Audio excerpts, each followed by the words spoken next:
কদবেল মাখা খেতে কে কে পছন্দ করেন? আমার কাছে তো বেশ ভালো লাগে। এটা ছিল গাছপাকা একটি কদবেল আমাদের গাছের। প্রায় শেষ হয়ে গেছে। এখন অল্প কিছু পরিমাণে ছিল গাছে ১ টা কি ২ টা।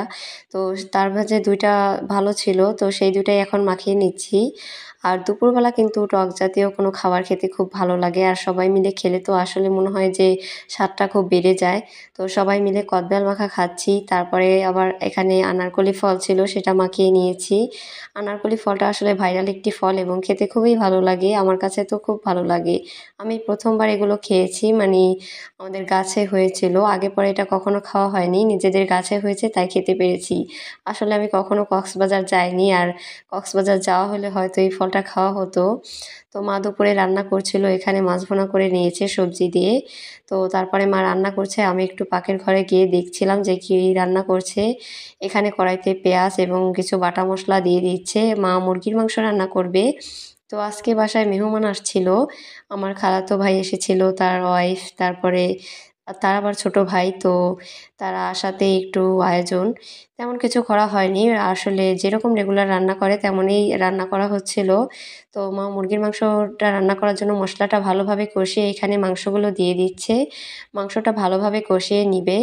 আসলে মা সবসময় বলে যে এই মাংসটা যত পরিমাণে কষানো হবে স্বাদ ততটাই নাকি বেড়ে যায়। আর আমার মা সবসময় চুলায় রান্না করতে পছন্দ করে।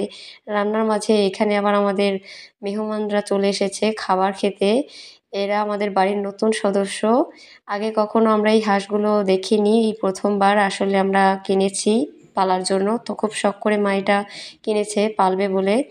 তো এটাকে চীনা হাঁস বলে আমাদের এদিকে। আপনারা কে কী নামে চেনেন অবশ্যই জানাবেন। তারপরে ভাত দিয়ে খাওয়ার জন্য গাছ থেকে কয়েকটা কাঁচামরিচ ছিঁড়ে নিলাম। কাঁচামরিচ দিয়ে ভাত খেতে আমার কাছে খুবই ভালো লাগে।